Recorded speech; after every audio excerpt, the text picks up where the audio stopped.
हर हर महादेव। आप सभी भक्तों का स्वागत है एडीसी दर्शन ब्लॉग में।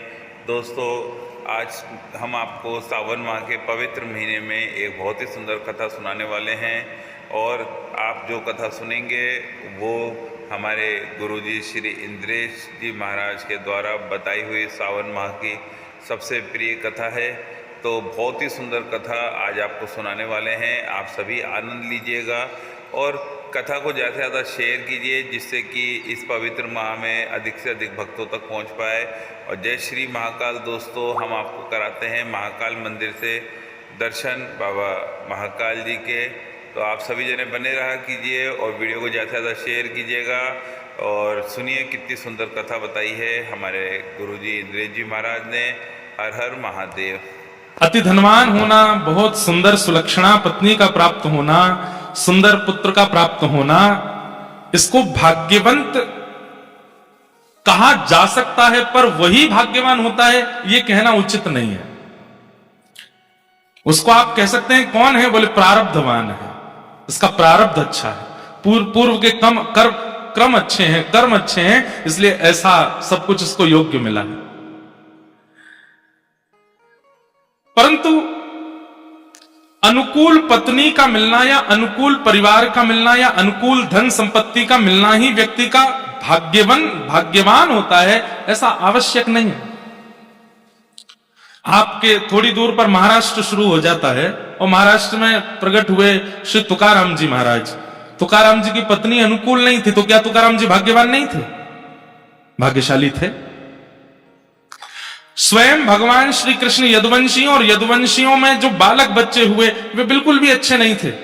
क्या यदुवंशी भाग्यवान नहीं थे? खूब भाग्यवान थे। कबीरदास जी बहुत पढ़े लिखे नहीं थे, अच्छे कुल खानदान या फिर बहुत संपत्तिवान नहीं थे, तो क्या कबीरदास जी भाग्यवान नहीं थे? भाग्यवान का मतलब केवल धनवान होना, पत्नीवान होना, पुत्रवान होना, बुद्धिमान होना ही नहीं होता है। हमारी दृष्टि में जिसके चित्त में, जिसके जीवन में भले ही धन नहीं है, भले ही अनुकूल पत्नी बच्चे नहीं है, भले ही अनुकूल व्यवस्था नहीं है, लेकिन ठाकुर जी की भावना उसके चित्त में, वो भाग्यवान है। सब कुछ प्राप्त करना, सब कुछ जीवन में हासिल कर लेना, ये किसी की भी बस की बात होती है, लेकिन भगवान का बने रहना और ठाकुर जी के चित्त में अपना स्थान बनाना, ये सब किसी की बात नहीं होती है। ये विशेष बात है। मेरा सुमिरन हरि करे, उल्टी धारा है। मैं सुमिरन हरि का नहीं करूं, मेरा सुमिरन हरि करे, मैं पावा विश्राम। ठाकुर जी मेरा स्मरण करते हैं। और ठाकुर जी किसका स्मरण करते हैं? जो भागवत है, जो भगवत है। इसलिए हम भाग्यवान हैं। ये हमें कथा प्राप्त हुई है, क्योंकि कथा ही इस योग्य बनाती है कि ठाकुर जी की स्मृति में हम आवे, ठाकुर जी के स्मरण में हमारी गणना हो जाए। तुकाराम जी महाराज की पत्नी अनुकूल नहीं है, लेकिन तुकाराम जी का स्मरण ठाकुर जी करते हैं, इसलिए वो भाग्यवान है। इसलिए आप भाग्यशाली और मैं भाग्यशाली, क्योंकि इतनी भयावह दुनिया की स्थिति होती जा रही है, फिर भी हम ठाकुर जी का स्मरण कर रहे हैं। ठाकुर जी हमारी स्मृति में है। ये इस बात का प्रमाण है कि ठाकुर जी भी हमको स्मरण करते हैं। व्यक्ति पर अतिशय प्रतिबंध लगा दिए गए, लेकिन फिर भी व्यक्ति अपनी प्रियतमा से बात कर लेता है, हैं? जैसे कई परिवार के लोग अपने घर के बेटे को पता चल जाए किसी से बात करता है तो उस पर अतिशय प्रतिबंध लगा देते हैं। तुम फोन नहीं चलाओगे, तुम सोशल मीडिया नहीं चलाओगे, इसका इंटरनेट कट करवा दो, इसका बाहर निकलना बंद करो, बाइक की चाबी अपने पास धर लो, इसको पैसे देना बंद कर दो। पर वो इतना चतुर चंट, वो कहीं ना कहीं से फिर भी बात कर लेता है। पता चली 5 साल बाद ब्याह हो गया, इतना रोका गया फिर भी तुमने उसको प्राप्त कर लिया। इसका मतलब क्या है?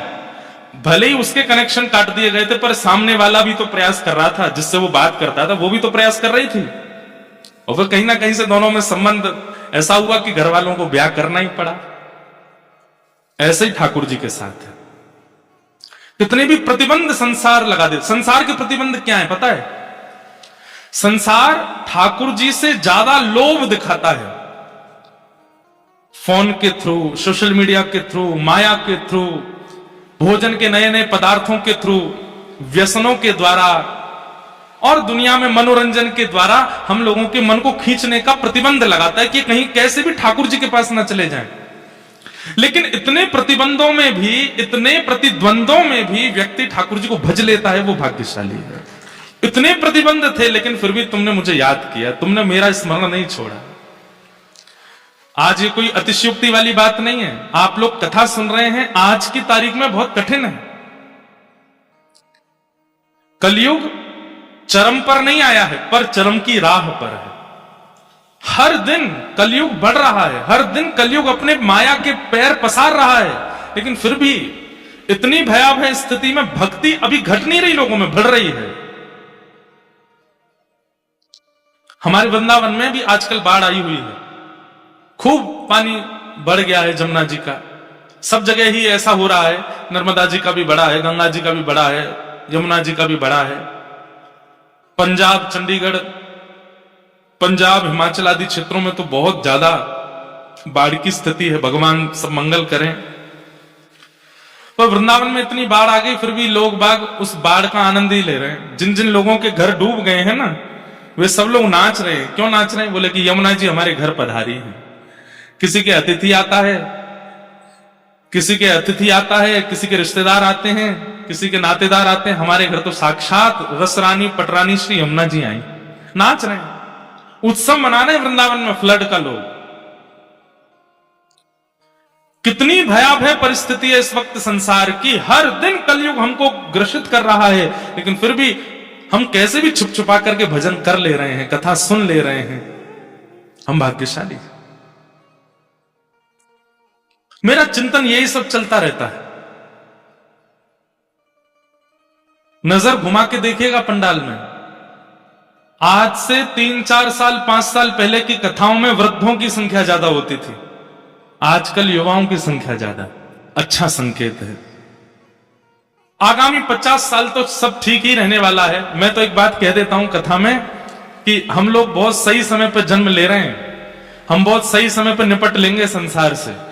हमारे बाद का समय बहुत खतरनाक होने वाला है। और हमारे बाद नहीं, लेकिन मैं इस बात को बहुत प्रमाणित रूप से कह रहा हूं, अगर हमारी उम्र 80 से ऊपर चली गई तो ये दुर्भाग्य होगा हमारा, क्योंकि 80 के बाद जो हम संसार देखेंगे वो बहुत खतरनाक होगा। इसलिए ठाकुर जी कृपा करें, जितनी भी आयु हो वो ऐसी कथा करते हुए निकल जाए, आपकी भी सुनते हुए निकल जाए। माया हमारा परिवार है, कलयुग हमारे परिवार है। और परिवार नहीं है, बताऊं कौन है कलयुग, कौन है? ध्यान से सुनो।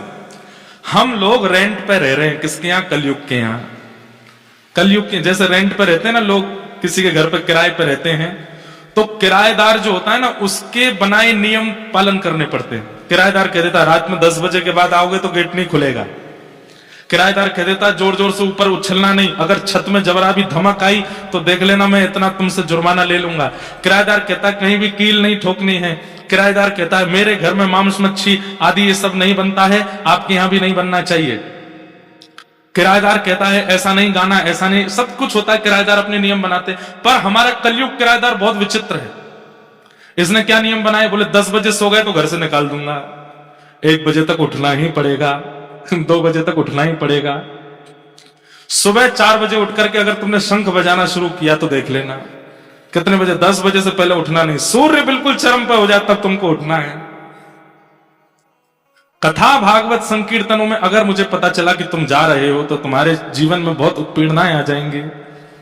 नाम जब तिलक लगा करके घूमना शुरू कर दोगे तो तुम देख लेना तुम्हारा क्या हाल करूंगा। कलयुग ने ये उल्टे नियम बना रखे हैं, पर हम लोग कलयुग से छुप छुपा करके कथा भी सुन लेते हैं, तिलक भी लगा लेते हैं, मंगला में उठ भी जाते हैं, जल्दी शयन भी कर जाते हैं, नृत्य करते हैं, उत्सव करते हैं, आनंद करते हैं। इसीलिए भक्तों को पीड़ा भी थोड़ी सी होती है।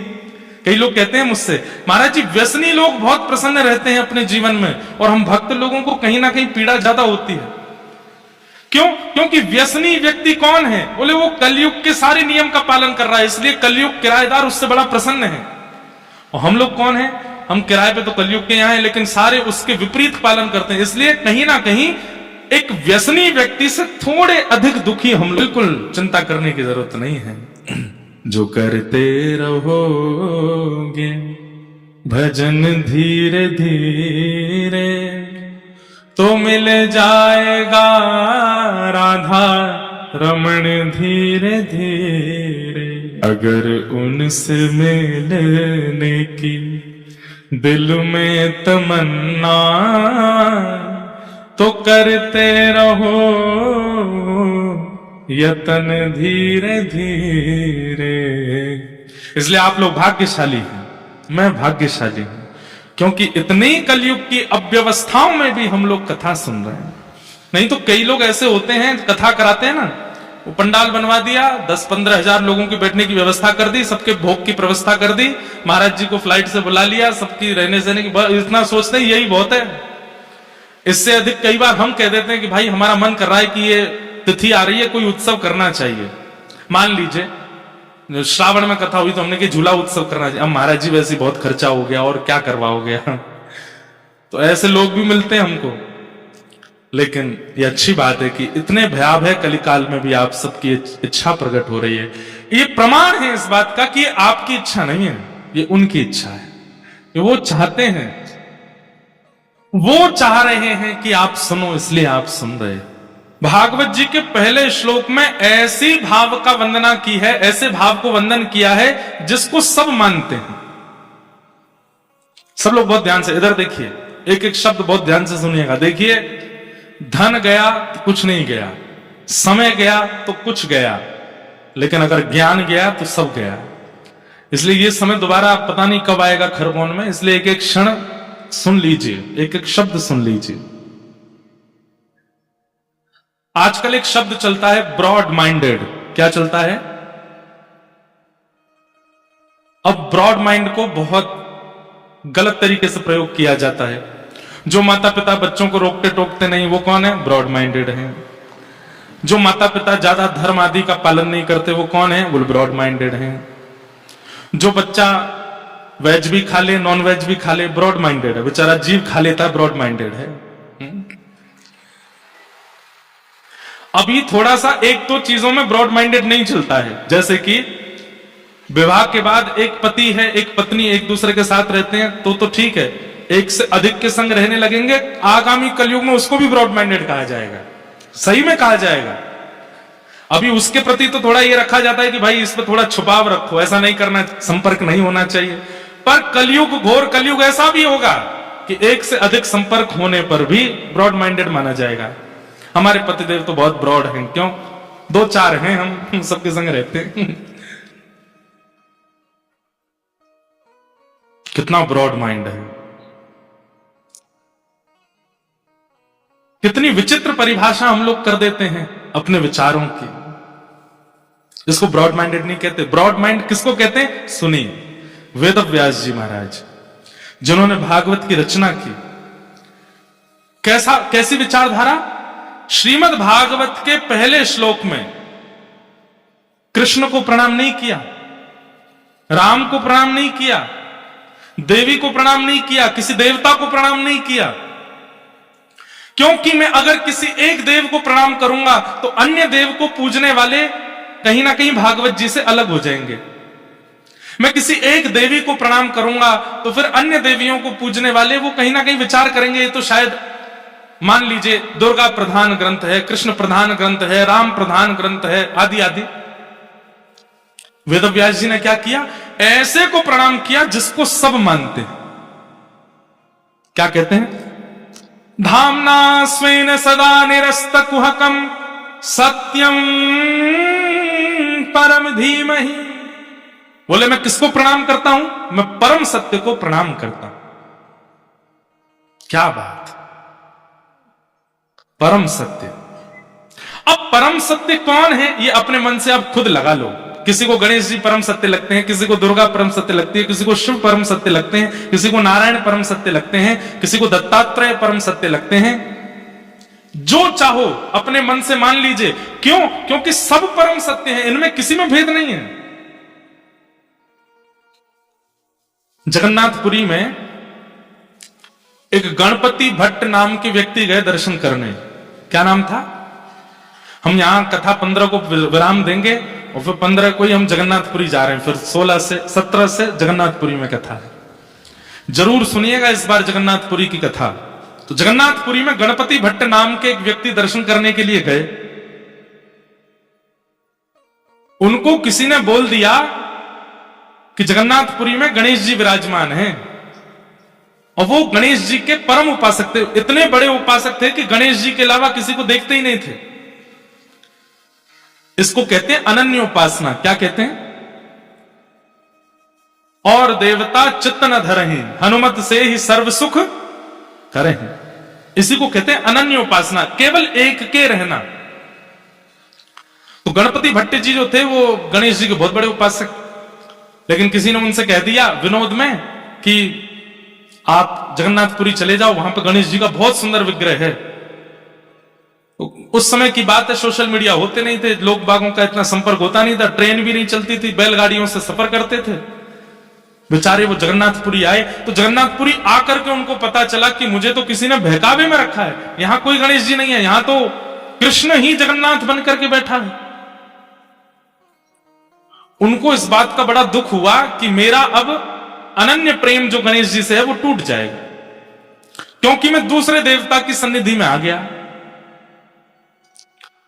समुद्र के तट पर बैठे थे, रो रहे थे, हे गणेश जी मुझसे नाराज मत होना, आप मुझसे दुखी मत हो जाना कि मैं दूसरे देवता के नगर में आ गया, दूसरे देवता का दर्शन करने, पर आप चिंता मत करना, मैं आ तो गया हूं जगन्नाथपुरी, पर मैं दर्शन नहीं करूंगा उनका, क्योंकि मैंने संकल्प लिया है कि आपके अलावा किसी को नहीं देखूंगा मैं। जगन्नाथ प्रभु उनके इस अनन्य भाव से रीझ गए। जगन्नाथ जी के मन में आया कि देखो कैसा भक्त है कि गणेश जी के अलावा किसी को देखेगा ही नहीं, मुझे इसकी अनन्यता प्रिय लगी। और श्री जगन्नाथ जी एक छोटे से बालक का रूप धारण करके गए और समुद्र के तट पर रो रहे गणपति भट्ट जी से जाके बोले, क्यों रो रहे हो आप? स्वयं भगवान गए। तो गणपति भट्ट बोले, चले जाओ यहां से, और मुझे बहका दिया, किसी ने बोल दिया कि यहां तो गणेश जी बैठे हैं, मैं उनका दर्शन करने के लिए आ गया, और मुझे बाद में यहां आके पता चला कि यहां तो छलिया माखन चोर कन्हैया बैठा है। मैं तो सीधे साधे गणेश जी का उपासक हूं, मैं और किसी देवता को नहीं पूछता, मेरी अनन्यता टूट गई, इसलिए मैं रो रहा हूं। तो जगन्नाथ जी बालक के रूप में गए, उसको बोले, अरे भैया किसी ने नहीं बहकाया तुमको, तुम सही आए हो, यहां जगन्नाथ जी साक्षात गणेश ही हैं, और तुमको नहीं विश्वास होता तो एक बार मेरे साथ चल के दर्शन कर लो। नहीं नहीं, मैं दर्शन तो बिल्कुल नहीं करूंगा। क्यों? नगर में आके मेरी अनन्यता टूट गई, दर्शन कर लूंगा तो और अनन्यता टूट जाएगी, बिल्कुल नहीं जाऊंगा मैं। तो जगन्नाथ जी बोले, भैया देखो तुम अनन्य हो ना, गणेश जी के अनन्य भक्त हो? बोले हाँ। तो गणेश जी के सामने आने पर अगर तुम उनका दर्शन नहीं करोगे तो भी तो अनन्यता टूट जाएगी ना। मैं तुम्हें वचन देके कह रहा हूं कि जगन्नाथ जी गणेश जी हैं, और अगर तुम उनका दर्शन करने नहीं जाओगे तो भी तो तुम्हारी अनन्यता टूट जाएगी। अब तो गणपति भट्ट बोले, आपने तो मुझे दुविधा में डाल दिया, अब मैं क्या करूं? तो बालक बोला, एक काम करो, तुम आंख पे पट्टी बांध के चलो और जा करके उनका स्पर्श करके देख लेना, अगर लंबोदर लंबा पेट अनुभव हो, लंबी सूंड अनुभव हो, लंबी कान हाथ में स्पर्श करने पर आ जाएं, पट्टी खोल के दर्शन कर लेना।